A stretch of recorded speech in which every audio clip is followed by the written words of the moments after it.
Welcome to Drinks in the Library, the only library where drinks aren't just allowed, they are required.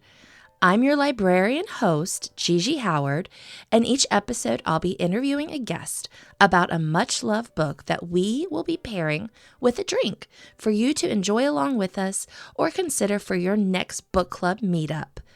As always, stay curious and support your local library.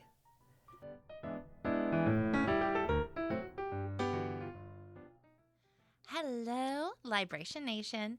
This week I'm discussing the book Olga Dies Dreaming by Xochitl Gonzalez, and I am talking with Dr. Stephanie Lau. Stephanie has her PhD in public policy and administration. She is also a wife and a mom of 2 young boys. And on top of everything else, she has run the neighborhood book club with me coming up on 3 years now. So Olga Dies Dreaming is a book that we read in our book club close to a year ago. And we both really connected with it and loved it for many reasons. And it was a blast to reconnect about the story and give ourselves a little bit more time to go through it and just like have fun and talk about it. And I hope you enjoy listening with us today. And let's get to the show. Thanks.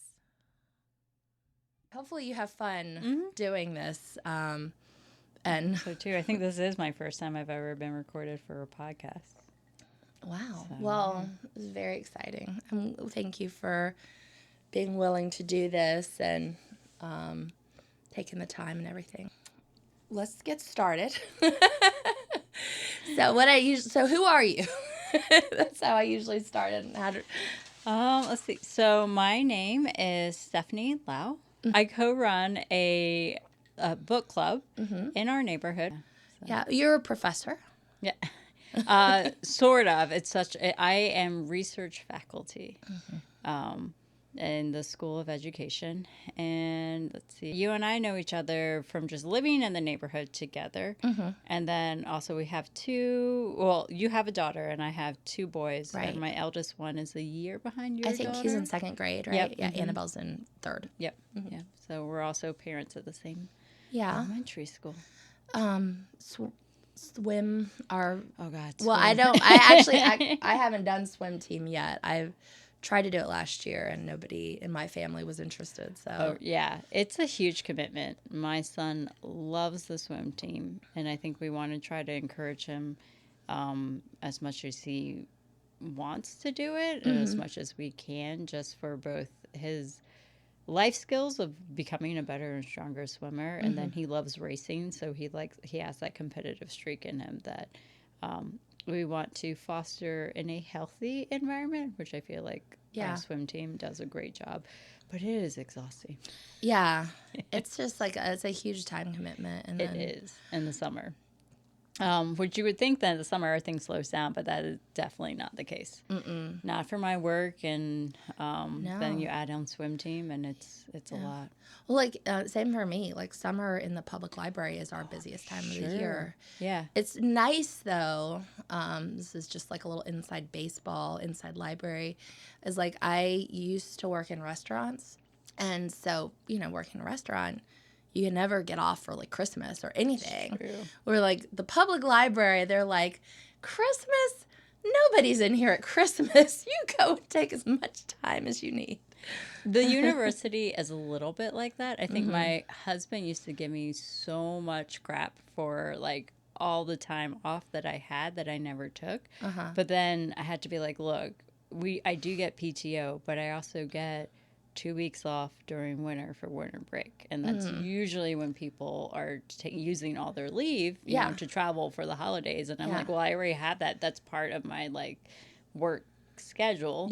Is that break, which was fabulous, as a working not parent. Now my biggest issue is how much the calendar conflicts, like a university calendar conflicts with a school calendar. Because, like, for instance, President's Day, I realized I scheduled appointments, and then I was like, wait. The boys are off. crap, this, like, school is closed and the daycare is closed, but VCU is not closed. Oh, yeah. I didn't think that. Oh. Yeah, one of those random holidays that the university isn't closed, and now I have to kind of figure out how I'm going to juggle work on that day. Know. It's for people who aren't parents. Never have to think about this kind of stuff. And, you know, and I know we've kind of gone off on this tangent of how we know each other and parenting, but I think bringing it back to the book that we were going to discuss, the parenting aspect was definitely something that resonated with me the entire time I was reading. The trauma that is discussed in the book and how bad parenting can perpetuate it. So, yeah. We can definitely get into that. So we'll get to the book. You picked Olga Dies Dreaming, which we did last year, right? It must have been earlier in the year. Like, I was thinking about it, and I was like, gosh, it has been a minute since we read it. Yeah, I definitely had to go back and read a synopsis to remind myself of, like, all the stuff and some specific character names. Yeah. And the author is, it starts with X, so it's Xochitl? I think Xochitl. Xochitl Gonzalez. And she lives in Brooklyn. And I think this is her first novel. So, and then I want to bring up the drink real quick that you picked, and you brought up there's a scene in the book where someone spills a bunch of drinks, and Olga references them as Caipinhara? Caipinhara. So nervous about mispronouncing it. And so that is the main drink of Brazil. I went back and I looked, and I am reaching here, but it does bring us to a good point about the book. This moment is referenced, the first time is referenced through Olga's white boyfriend. Dick, yes. Which is aptly named character. Yeah. And he calls them mojitos. Yep. And then later in the book, she references it, and she's Puerto Rican American, and she calls them caipirinhas. Yeah. And do you think that is a reference to a big theme of the book? Absolutely. Because if I recall, and I can't remember the details of the scene, but I believe the person that was holding the fundraiser was Brazilian. And so I think they make reference to the fact that she's Brazilian, she's Portuguese, and the entire theme of the gala is like Brazil. Right. And then so for him to just be like, oh, what's this drink? Oh, it has a lime in it and some muddled herbs. It's a mojito, which is Cuban. Right. You know, and I do think that was intentionally done by the author. And I remember reading that and just giggling to myself because it was such a small, you could read it and miss it. I did miss it. Yeah. But if you know, you're like, oh, stupid white guy. You know? And so I totally think that was intentional for the introduction of the scene or the drink to be from, you know, one character's lens who, you know, you really do pick up early on in the book. So I don't think this is any spoiler that he is like a very kind of close-minded, white, entitled, rich, you know, perspective. Yeah. And just not very culturally educated, I guess. And for him just to be like, oh, it's a mojito. Because that's like the only thing that he knows or references or doesn't even pick up. Wait, a mojito is like a Cuban drink and everything else is Brazilian. And then for her just to be like, it's a caipirinha. Yeah. You know, yeah. So. Well, I love it. So anyway, I don't remember. Did you bring this up when we did book club? I did. I do remember now that we're talking about it because I went. So anyway. I thought it was a really rich, very layered book. And, you know, and the author, what we just talked about, or the author inserted something kind of like almost like an Easter egg for if you know, you know, you know, right? With the drink reference. I bet you, to be quite honest, there's probably like a dozen of those more that I didn't pick up on just because I'm not Puerto Rican and I'm not, you know, Latinx. So I can only imagine how many more little like Easter eggs there are.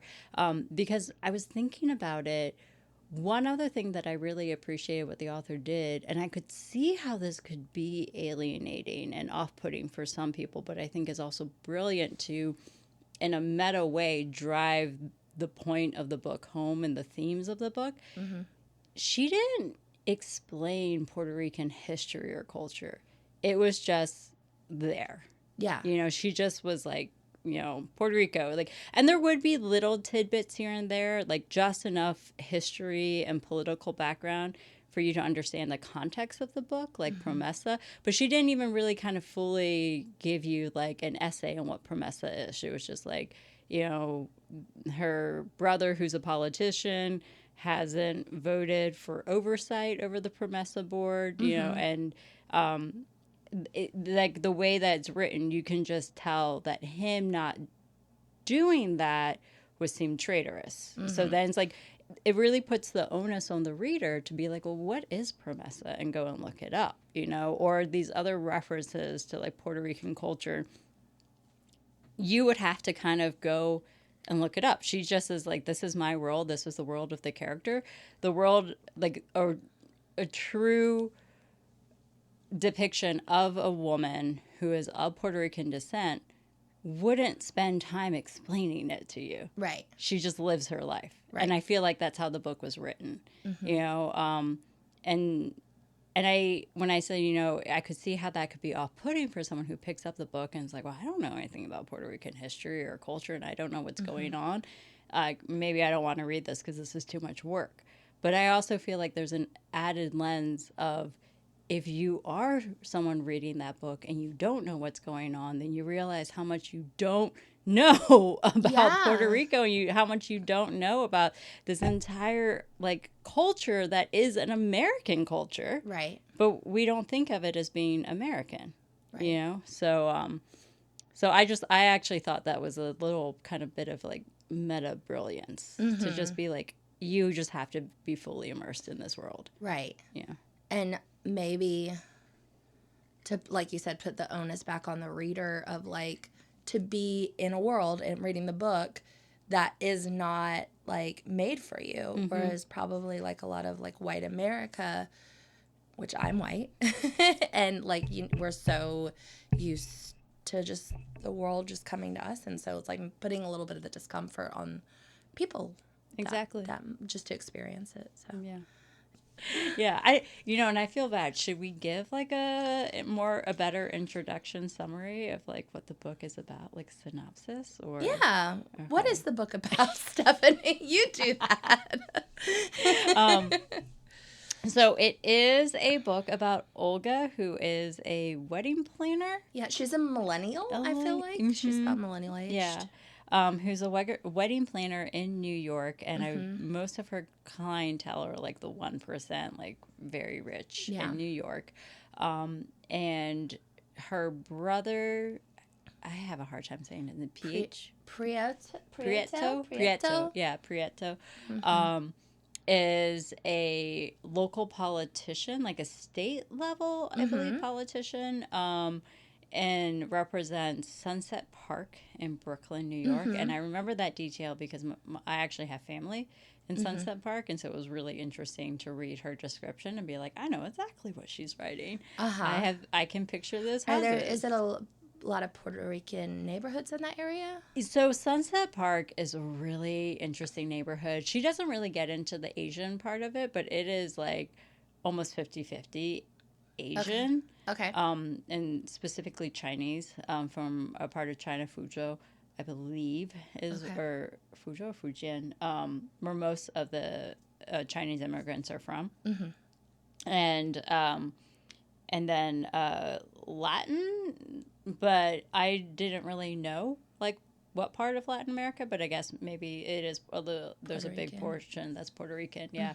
But it is like she describes walking down Fifth Avenue, and if you go one way, it's Chinatown. If you go the other way, it's like, you know, it's like all Latin restaurants. And it's true, you know, like, you know, Fifth is like all the storefronts I can think of are Latino, and there's a lot of like really great I'm trying to remember the chicken, but there's a lot of like fried chicken restaurants nearby near my sister's apartment that are delicious, you know. Kind of like a chicken fiesta, like the I love chicken fiesta. but mom and pop. Okay. Yeah. Like a rotisserie style. Mm-hmm. And then I believe it's 8th Street or 8th Avenue is like Little China or like Chinatown. In Brooklyn. Yeah. Mm-hmm. Okay. Yeah. And you have family there? Yes. Yep. Okay. So I have my sister and my mom and my sister's family. They live in Sunset Park. Oh. So, okay. Yeah. So when I was reading that part of the book, when like early on when she's describing Sunset Park, I was just like, I know exactly what she is describing. That's so cool. Yeah. Love it. And also, speaking of Chinese heritage, you brought, it is Lunar New Year. Yep. So you brought with you a little lava cake. Yeah, which is like kind of a custard with an egg inside. Yeah. So. Well, 谢谢你。不客气，不谢。新年快乐。新年快乐. So Stephanie is Chinese, obviously, and I lived in China a long time ago when I was a young spring chicken. But a lot of love. Mm-hmm. So wonderful. So we read it last year. So I always ask, who were you when you read this book? Who were you last year? A overworked, full-time working mother of 2 boys. Yeah. Who are at that time they would have been probably 4 or 3 and 6. Mm-hmm. So just tired, all the time tired. Are you still tired? Yeah. But, you know, and I feel like earlier I mentioned kind of like the parenting aspect. So hopefully I don't think you just have to interrupt me if I start giving away anything that you think are considered spoilers. I think we can get a little spoilery because I think like one of my inspirations for like doing this is like when I finish a book, I love to like go find a podcast of someone just talking about it. Yeah. Because unless it's like a book club book, I don't have anyone else who's gonna read it. So anyway, sorry. So hopefully they've already read the book. Light spoilers are probably okay. But initially, you know, when I was reading like the letters from is it Blanca? Blanca is their mother. So the 2 main characters, well, I don't know, Olga and then Prieto, and then their mother is Blanca. Yep. And I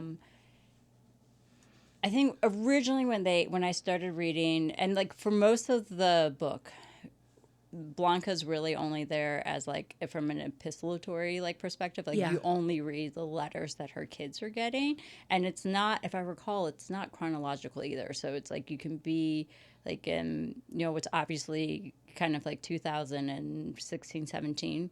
But the letters could be from like 2001 or something like that. So they're kind of like jumping back and forth in time, and the character, their mother's character, Blanca, is like this revolutionary character. She like, you know, became a radicalized like political activist, you know.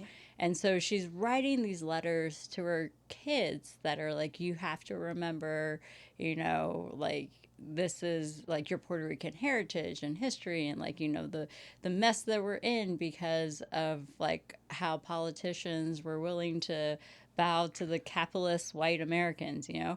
And initially I did empathize with Blanca because, you know, as a parent with honestly pretty like liberal progressive ideas, I do think about, okay, like, well, I don't want to scare my son about like, you know, going on like how evil capitalism is when he's 7.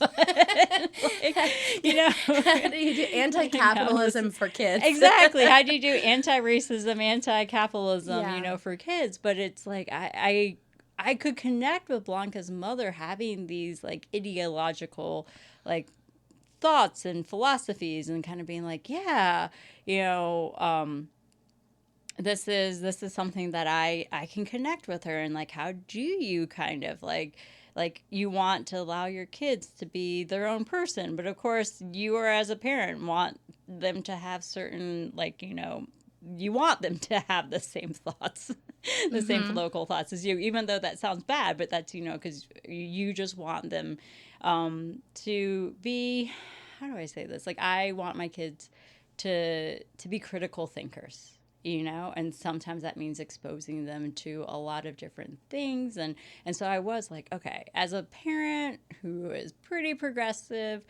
I can see where Blanca's coming from, though I don't really like the way she's talking to her kids, because you don't want to shame them into, like, believing what you believe. You want them to, like, you know, just be exposed to a lot of different thoughts and ideas, you know. So I don't know. So initially I found the Blanca character really interesting. And then it wasn't until, like, we got more and more letters and more of her history and more of, like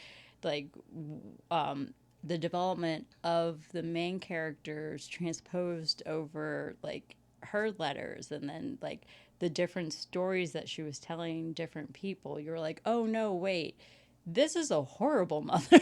Right. She was. Yeah. And she is entirely parenting through shame and manipulation. And so then I did, again, as a parent, kind of stop and think, like, oh, okay, how do I not do this? Yeah. It is, I mean, so she's sort of like a Cesar Chavez type figure in this story. I don't know if there's Puerto Rican parallels that maybe I'm not aware of individuals, but she sort of becomes, like, her face becomes, like, the picture of the movement. And I think there is, you know, everybody wants to have, like, this is good and this is bad.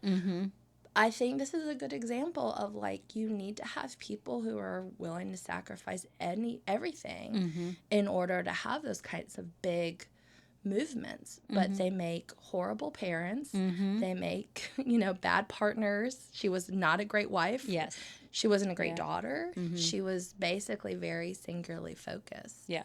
Yeah. And I don't know if there's, like, a good answer, because, I mean, my husband loves basketball. And he talks a lot, well, not a lot. He talks to me occasionally about the differences between, like, LeBron James and Michael Jordan. And, like, LeBron James is an amazing basketball player. He's also, like, a great father and loves his family and prioritizes his family. So and then you have Michael Jordan, who his main focus is winning. And I think it's kind of like a similar. Yeah. And I think that, like, that's a really good point, that, again, kind of the meta lens of this book is that, you know, you're not just supposed to see this Blanca character, but maybe take a step back and consider hero worship and cult of personality. And like you said, because, you know, Blanca really does become, like, the face of this radicalized, like, revolutionary group, right? And maybe I shouldn't say radicalized, but, like, a face of the revolutionary group. And, like, it makes you think about just the way in society that we have a tendency to hero worship. Absolutely. Any prominent figure. Yeah. And maybe they are really motivated, really devoted in one aspect of their personality or who they are, but they could be a horrible person in, like, other parts of their life, you know? Which, like you said, this is what Blanca is. And I think that this is, you know, I think of kind of the way people are anti-cancel culture, because they're just like, you know, like, oh my God, you know, you're taking down all of our heroes. Well, maybe all of our heroes have always been flawed.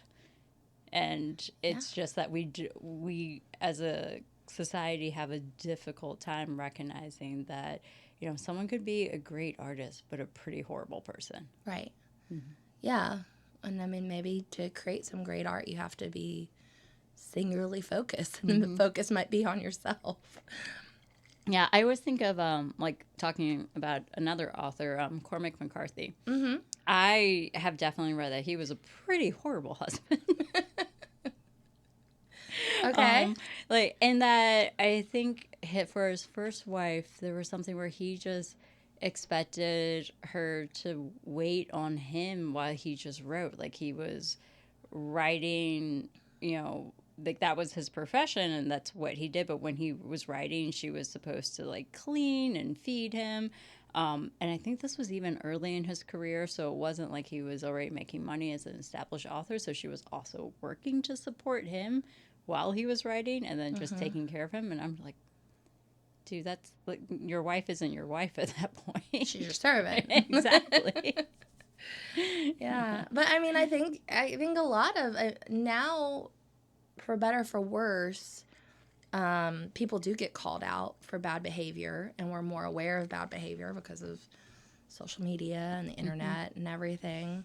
But I think that for a long time, that was just like the expectation of, my art comes first and I come first. And I don't know. It's like I said, everybody wants to have like a black and white, this is good, this is bad. But without all the bad, you don't get the amazing art or writing or movements. Or it's also just like how complicated history is. Yeah.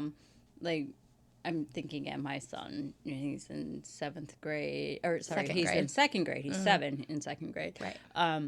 And he, I think, is doing a section in social studies on like famous Americans. And he has the last couple of days wanted to watch some videos on George Washington. He just wants to it's like, well, I think he was saying that he's watched videos at school on all the other people that he's studying, but not George Washington. So we were looking at videos the other day, and it's like, at what point do I kind of explain to my son, like, yes, he was the first, president of the United States. That's like, what makes him famous. He was a general during the War for Independence, Revolutionary War. But like, let's get into like his background and his history. Like some of his tactics, his military tactics as a general really did come from like more guerrilla warfare styles, that he picked up during like the French and Indian Wars, where he is culpable for like destruction of indigenous populations. And he was also able to hold his position in the military because he knew the geography of where they were fighting, because he was a land surveyor, which again, it's like going back to colonization, you have this one side of George Washington that gets turned into a very simplified hero worship story where he was very tall. But like the entire history of George Washington is not that simple, you know, and not like, not to take away from any of the things that he did that were, things to be remembered, but also just having to remember that he was also like complicit in other crimes and like because of just history. Yeah. So. I don't know. It was good. There's also the Hurricane Maria happens during the story, which was a real hurricane. Was it? What year was it? 2017 or 2018? Yeah. So it was September 2017. Yeah. And I do think that was, so obviously kind of the book deviates from real life. At some point, without trying to give away any spoilers. You know? So it almost was, I felt like it was Gonzalez writing what she almost like wished would happen. Because even though, going back to like, complicated nature of characters and flawed people and flawed heroes, that's a piece of it. But there are also, when she writes about kind of like the fictionalized like revolution, it seems very joyous, and I don't know if that was too much of a spoiler right there. No, I think I do also want to say, like a lot of the topics we're talking about are really heavy, but the characters were like, they were joyous. Yeah. And she, I don't even know if we touched on it. her job was event planning. Mm-hmm. And, you know, the book starts out and she's hosting or she's event planning this wedding. And I am just now remembering this because, like I said, we're coming up on a year since we read it, but there's a Russian oligarch, right, that she's stealing money from? Or she's with the Russian mob. I think That's right. She is laundering money. Yeah. No, I think that's what she ends up doing. She avoids laundering money, but then she ends up laundering money. Yeah. For some reason, I can't quite remember. Yeah. People who are listening to this are like, wait, it's about Hurricane Maria. The Russian mob's involved. It's a very layered book. Yeah, it's a lot. There's a lot going on. Who would we recommend this story for? The book stuck with me, and I remember messaging a lot of people when I was reading, just being like, hey, I think you would like this. And they were all being messaged for different reasons. They like connected with different parts of my identity, you know? Mm-hmm. So my sister, I definitely told her about just because I was like, hey, you live in Sunset Park. This will probably also be fun for you to read. I don't think she has yet, but she was really interested in it. And she had heard of it before. Yeah. Then I had another friend that I talked to specifically about the parenting because she's a parent coach. And I was telling her, I was like, oh my God, reading these letters, it's just like I'm really like sitting here and processing like how these letters are written and thinking about I have to be really careful about how I express my own opinions and thoughts to my children, you know, because I don't want to like perpetuate intergenerational trauma and harm. That's and, really good. And parenting through shame. Yeah. Yeah. So I remember talking to her about the book, and I remember talking to my husband, who is, you know, if you ask my husband, he is like, he's a leftist, you know. So I was like, there's a lot of stuff in here about the Young Lords, you know, which is the Puerto Rican arm of like, you know, I don't want to say arm, but like, you know, they're like and again, let's go back to history a little bit. Like, I don't know how many times people really understand that like the Black Panthers were a communist group, you know, a pro-Marxist group, and like that's the same thing with the Young Lords, who were Puerto Rican. You actually did have it, like, you know, during that time period, 60s, 70s, quite a few different immigrant groups or like minority groups that had pretty powerful communist like organizations, you know. So the Black Panthers, Young Lords, and so I was like, oh, there's someone in here who was a Young Lord who's like, you know, this is kind of interesting. And then I did have some other friends, who were Puerto Rican, or sorry, are Puerto Rican. And I was also talking to them because, again, it's like how much I had to go and learn on my own about Puerto Rico just to understand more of the context of what I was reading or what I was learning from what I was reading. Right. You know, so who is this book for? I think there's a lot of different people can get from it, whether they are, you know, immigrants themselves, children of immigrants. I would definitely say that's one thing that I connected with, even though I'm not, you know, a Puerto Rican descent. I'm still the daughter of immigrants, and a lot of that I could relate to. And anyone who might just want to learn a little bit more about Puerto Rico, about the immigrant experience. Yeah. You know? Yeah. Yeah.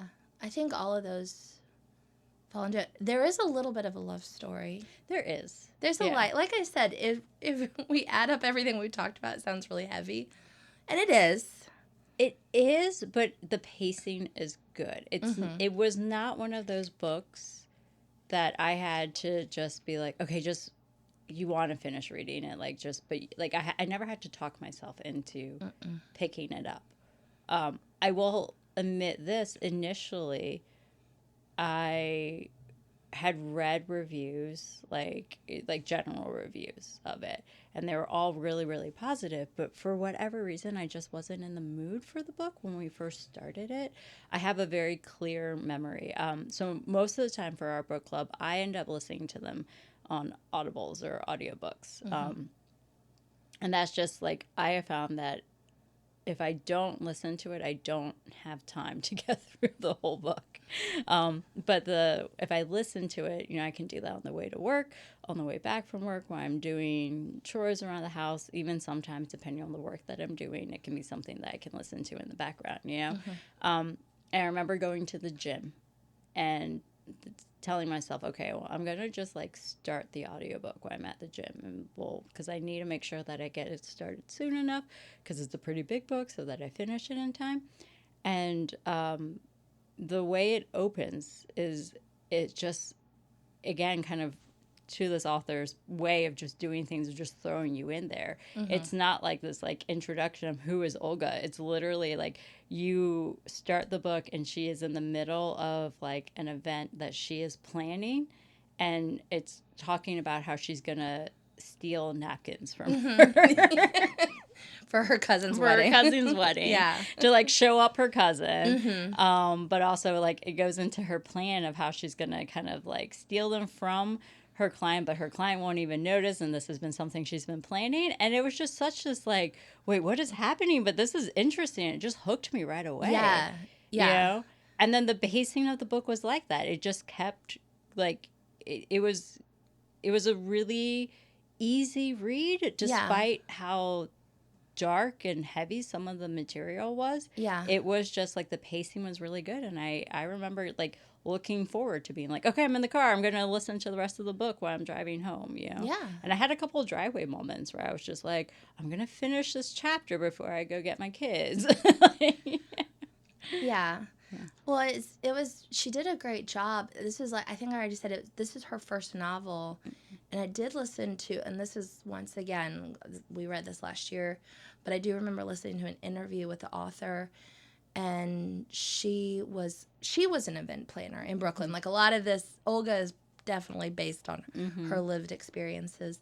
But then, she said she was on the phone one day with, one of her best friends, and she's like, I actually just think I'm going to stop being an event planner, and I'm going to write a book. And her best friend was like, finally, you were always meant to do this. Yeah. And I was like, awesome. You were. And I think she has another book. I need to look it up. I think she has another book that's coming out this year. Anita De Monte Laughs Last. Huh. So the first one was called Olga Dies Dreaming, which the connection is her mother named her after a poem where Olga is the character, right? Well, so I think her mother named her after a Puerto Rican revolutionary. I remember that, and whose name was Olga. I do not know my Puerto Rican history enough to know who the reference is. But I remember that it was after a revolutionary, and that was part of the shame that her mother would parent by, is that she would write letters expressing her disappointment about Olga's life choices and telling her that she felt like she wasn't living up to the standard of the Olga they named her after. And instead she would be like the Olga in a poem who dies dreaming of the American capitalistic dream. So it's there's three Olgas. There's the revolutionary Olga that the main character Olga was named after, and then this Olga Dies Dreaming is a reference to a poem that's about never being able to reach the American dream, So yeah, and again going back to these parenting from shame tactics that stuck with me. Yeah. Well, it's hard to even imagine that the mother really loved her children. I'm sure that she thinks she loves her children, or she loves them as well as she could love anything. Yeah, and I think that's the thing, is that I don't think that she loved them so much as she loved the idea of them, because it would, in the letters when Pietro was, had first started his career, if I recall, the letters to her son were like full of adulation and like, I knew you're going to go far and like, you're going to do so much for your people. And the letters to Olga were like, why did you have to go to that white college? And now you're just like planning parties for rich white people. You're like, you know, you're just chasing the dollar and like your disappointment. And then later on in the book, when it's like her relationship to her kids like flips, and it's like all of this adulation towards Olga for like choices that she's made or how she's going to help her mother and like help the cause. You're just like, man, and you just like flipped. Oh, like you flipped on a dime, because remember she sent a box of worms to her son. Oh, that's right. When she thought that like he had made a traitorous vote as a politician, so she like sends him a box of worms. Right. Man. Yeah. Well, anyway, I think we're both better moms. Hopefully. Hopefully better moms than Blanca. So anyway, well, thank you so much for joining me today and being willing to do this and hosting our book club together. Almost coming up on 3 years. I know, it's crazy. Thank you so much. And maybe I'll have you back for another book club pick. That was another episode of Drinks in the Library. Thank you for joining us today. I wanted to remind everyone that Richmond Magazine is doing their Best of 2024. Voting is going on until April 26th. So if you are so inclined, please vote for Drinks in the Library as Best Podcast. Other than that, you can find me on drinksinthelibrary.com, on Instagram at drinksinthelibrary, or shoot me an email, drinkspod@gmail.com. Thanks.